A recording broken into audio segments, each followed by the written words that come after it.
आप देख रहे हैं समाचार एजेंसी ऑफ इंडिया में साइन न्यूज। दीपावली मनाए जाने के पीछे प्रचलित मान्यताओं के बारे में जानिए विस्तार से। दीपों का पर्व मनाए जाने के पीछे आदि अनादिकाल से चली आ रही है अनेक कथाएं। आप देख, सुन और पढ़ रहे हैं समाचार एजेंसी ऑफ इंडिया की साइन न्यूज के धर्म प्रभाग में विभिन्न जानकारियों के संबंध में। दीपमाला, दिवाली, दिवालाई या दीपावली क्यों मनाई जाती है, इस बारे में अनेक पौराणिक कथाएं प्रचलित है। सबसे प्रसिद्ध मान्यता है कि भगवान राम के वनवास से लौटने पर अयोध्या में उनका भव्य स्वागत किया गया और खुशियों के दीप जलाए गए, तभी से यह त्योहार मनाया जाता है। लेकिन इसके अलावे भी अनेक कथाएं प्रचलित है जिनके बारे में कम ही लोग जानते हैं। आज हम आपको दीपावली मनाने के पीछे की कुछ कथाओं को बताते हैं। अगर आप भगवान विष्णु जी एवं माता लक्ष्मी जी की आराधना करते हैं और अगर आप विष्णु जी के भक्त हैं, तो कमेंट बॉक्स में जय विष्णु देवा, जय माता लक्ष्मी एवं हरिओम तत्सत लिखना न भूली। पहली कथा है कि श्री राम के वनवास से लौटने की खुशी में मनाई गई थी दीपावली। मान्यता यही है कि यह वह कहानी है जो लगभग सभी भारतीय को पता है। कहा जाता है कि मंथरा की बातों में आकर माता कैकेयी ने राजा दशरथ से भगवान श्री राम को वनवास भेजने का वचन मांग लिया। इसके बाद श्री राम को वनवास जाना पड़ा।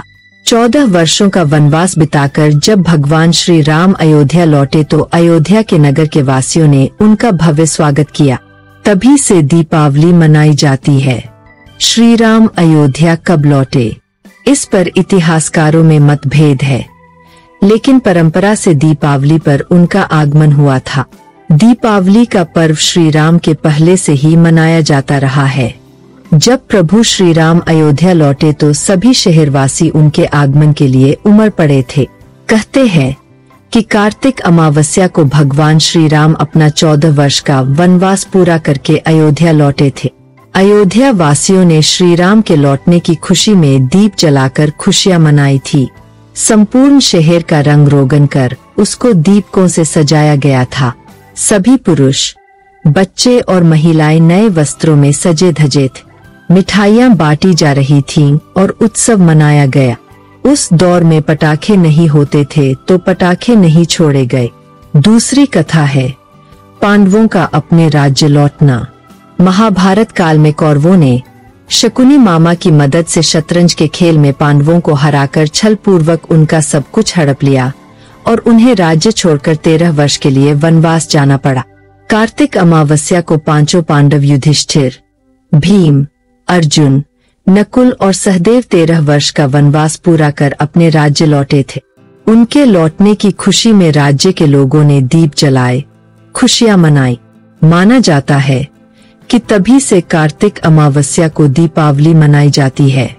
जानकार विद्वानों का मत है कि देश की वर्तमान में राजनैतिक राजधानी दिल्ली, जिसे इंद्रप्रस्थ के नाम से भी जाना जाता था, में दीपावली मनाने का पहला जिक्र महाभारत में आया है।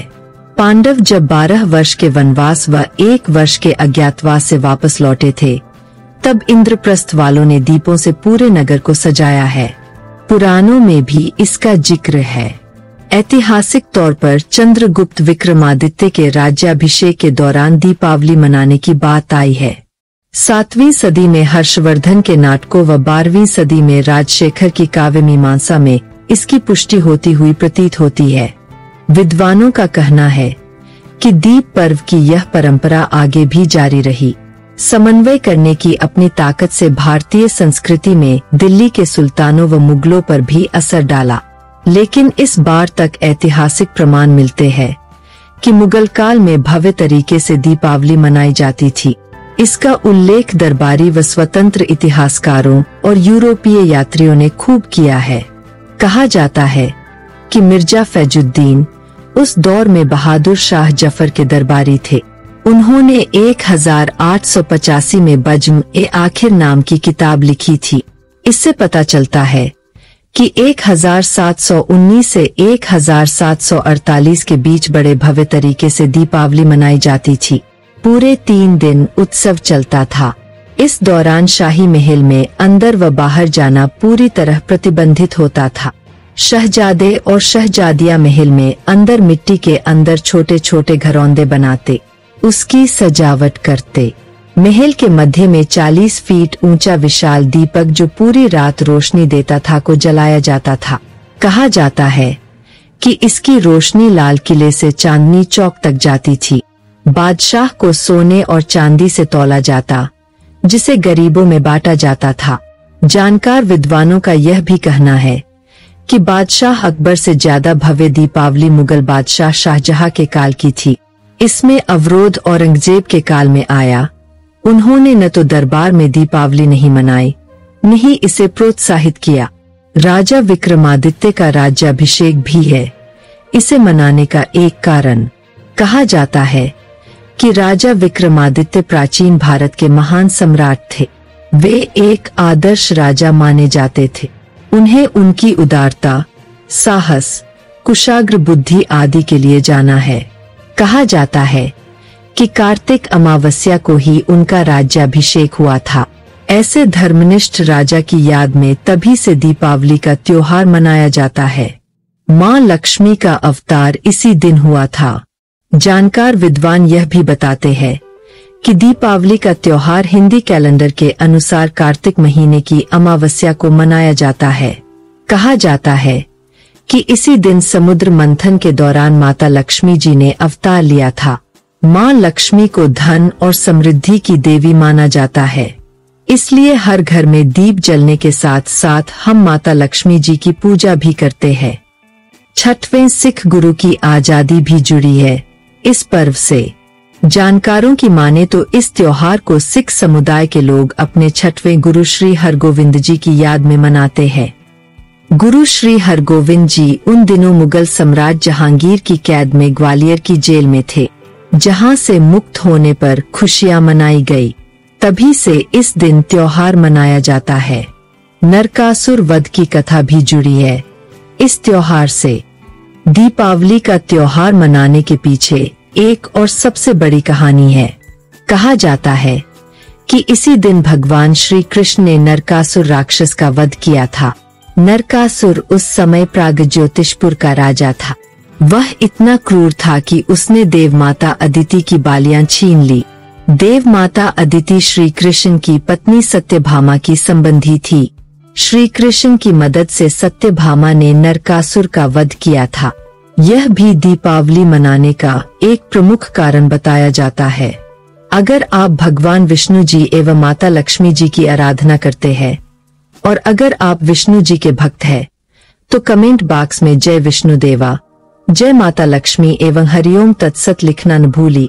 यहाँ बताए गए उपाय, लाभ, सलाह और कथन आदि सिर्फ मान्यता और जानकारियों पर आधारित है। यहाँ यह बताना जरूरी है कि किसी भी मान्यता या जानकारी की समाचार एजेंसी ऑफ इंडिया के द्वारा पुष्टि नहीं की जाती है। यहाँ दी गई जानकारी में निहित जानकारी विभिन्न माध्यमों, ज्योतिषियों, पंचांग, प्रवचनों, मान्यताओं, धर्म ग्रंथों, दंतकथाओं, किंवदंतियों आदि से संग्रहित की गई है। आपसे अनुरोध है कि इस वीडियो या आलेख को अंतिम सत्य अथवा दावा न माने एवं अपने विवेक का उपयोग करें। समाचार एजेंसी ऑफ इंडिया पूरी तरह से अंधविश्वास के खिलाफ है। किसी भी जानकारी या मान्यता को अमल में लाने से पहले संबंधित विशेषज्ञ से सलाह ले। अगर आपको समाचार एजेंसी ऑफ इंडिया में खबरें आदि पसंद आ रही हो तो आप इसे लाइक, शेयर व सब्सक्राइब अवश्य करें। हम नई जानकारी लेकर फिर हाजिर होंगे, तब तक के लिए इजाजत दीजिए। जय हिंद।